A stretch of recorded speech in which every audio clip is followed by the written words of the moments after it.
Yo, what's up? This is Rockland. Today on Passport Kings, we're going over the top 10 Caribbean countries with the most beautiful women. Engage!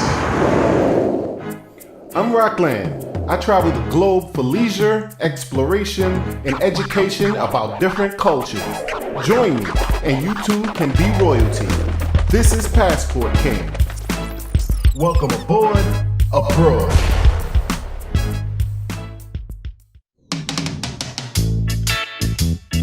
One excellent thing I learned about the Caribbean is it's easily reachable by a cruise ship. There's pretty much a cruise ship traveling to these countries every week. Check out the Passport Kings cruise page to take one of these cruises for more than just seeing beautiful women, but for beautiful environments, excursions, and adventures. I look forward to reading your comments and your very own list. Leave it below. If there's one thing I learned by traveling, it's that people are different. I understand people have different opinions, and it's okay. No need to argue, so put your pitchforks away. Being sun-kissed by the excellent weather and diverse history has created some of the most beautiful women on earth. But living off tourism is not that appealing to a lot of the people in these countries. So they have fled their homes for better opportunities, but many of the black women we have accepted as African American are actually from many of these countries. And you may even be surprised to find out about some of these people's origins. Just remember, this is just a beauty contest and not necessarily about attitudes or opinions, even though nice bodies and shapes will help. Alright, so watch this commercial about the benefits of travel hacking, and I'll be back in 1 second.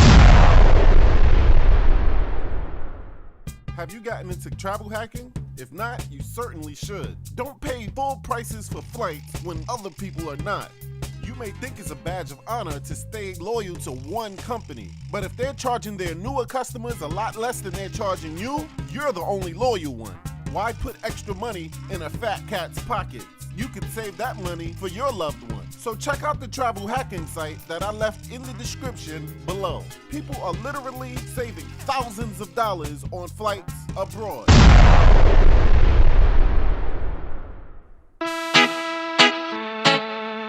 Number 10, Cuba. Welcome to Cuba. People from the States have been all but off limits to this Caribbean wonderland for decades. Let's thank former President Obama for lifting those awful limitations and letting us travel directly to Cuba once again. Thank God he did, because now we see the beautiful cities and women who seem to have been gotten stuck in the late 50s. But these women are pretty much superstars in the rarity department. Before they were cut off from the States, a lot of the people who were sent there to whiten up the culture had left thanks to their dislike of Castro. The women who were left are amazing to meet, beautiful to look at, and fun to be around. They speak Spanish, Creole, and another native language. And while you're there, go to Havana and check out the awesome doctors you may need now that Obamacare was axed.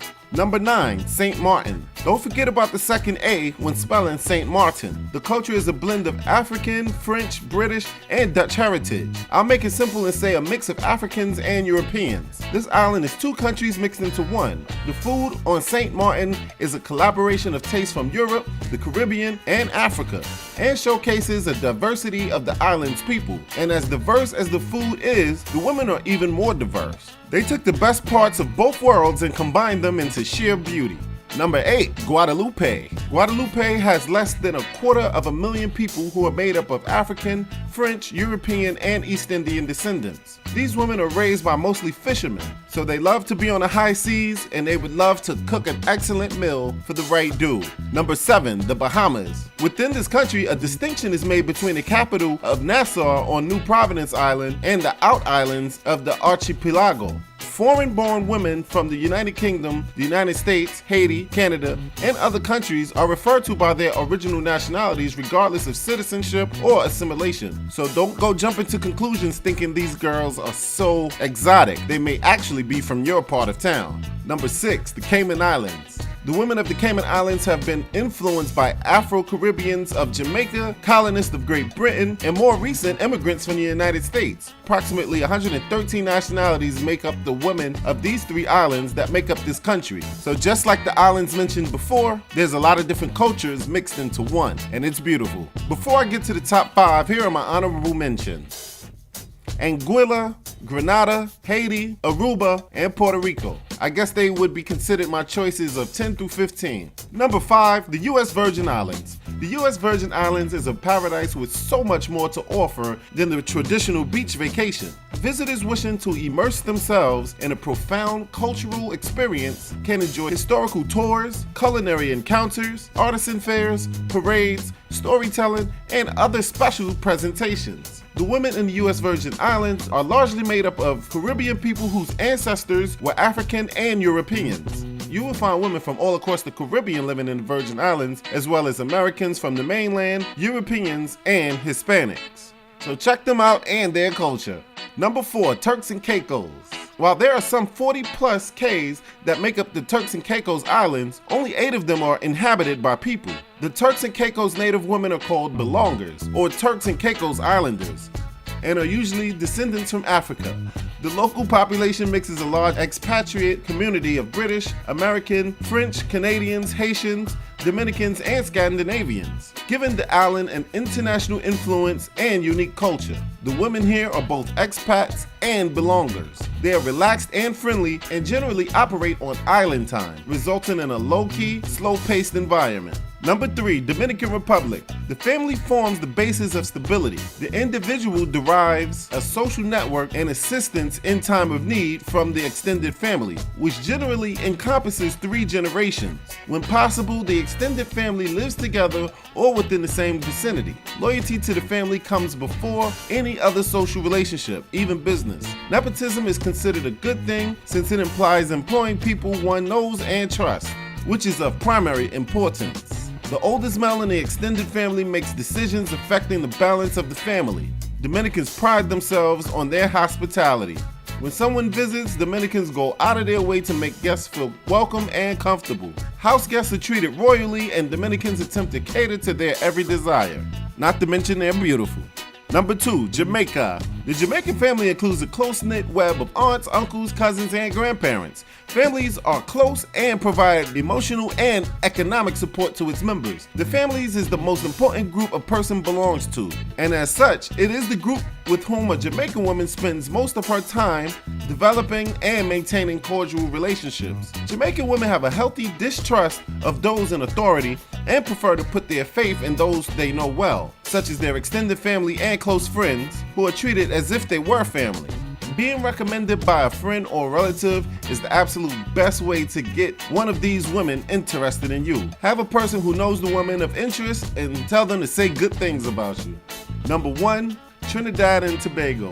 Music and festivals are the most dominant means of cultural expression here by these women, but arts are also important to their culture. The Trinidad Carnival is the most well-known cultural festival, and calypso and steel band music are both internationally popular. One of the most unique aspects of the island of Trinidad and Tobago is their unusual ethnic breakdown. While most Caribbean islands are populated in large majority by the descendants of African slaves, Trinidad and Tobago are home of many immigrants from the East Indies who came to the islands as indentured servants after slavery was abolished in the 1800s. This gave the Trinidad and Tobago women a distinctive culture unlike any other islands as these cultures blended. Speaking of Trinidad, we're going on a cruise in 3 months to Trinidad. If you join us, we're all going to use lines on beautiful women and then compare notes when we get back to the ship. And you are invited. Another thing, before anyone screams there's not enough light-skinned or dark-skinned girls in the pictures of this video, my short answer is you are actually a hypocrite. No girl is better or worse than the other because of skin color. People said they were running to the defense of dark-skinned chicks in my last video, or my favorite complaint about my mother being darker than the girls on my video. The truth is, my mother is lighter than almost all the women I ever put on a video. Second, would you tell a light-skinned little girl that she is not cute because she's not as dark as your dark-skinned girl? Would you say it to her face because she's too light? And if so, what does that make you? They had no choice in deciding which hue their skin color would be. Third, who cares? And fourth, this is a video about countries to visit to see beautiful women. This video is not titled, "Here are pictures of the most beautiful women in the Caribbean." And if they are lighter than what you would have liked, it's okay. Opposites attract, and there's nothing anyone can do about it. And it has nothing to do with colonialism or self-hatred. Lastly, and most importantly, and I've been wanting to say this for years, brown skin is not a hue that belongs on a scale from dark to light. So unless other options in your argument includes black skin, red skin, or blue skin, saying someone is brown skin makes no sense. It's either dark or light or a color. So take my word for it, the Caribbean is filled with beautiful chicks. But I know that's not the only reason why people should travel, is always running around chasing chicks, but it's always a good icing to have on the top of the cake. So always explore all the beautiful Caribbean islands like a king of Passport King. Peace.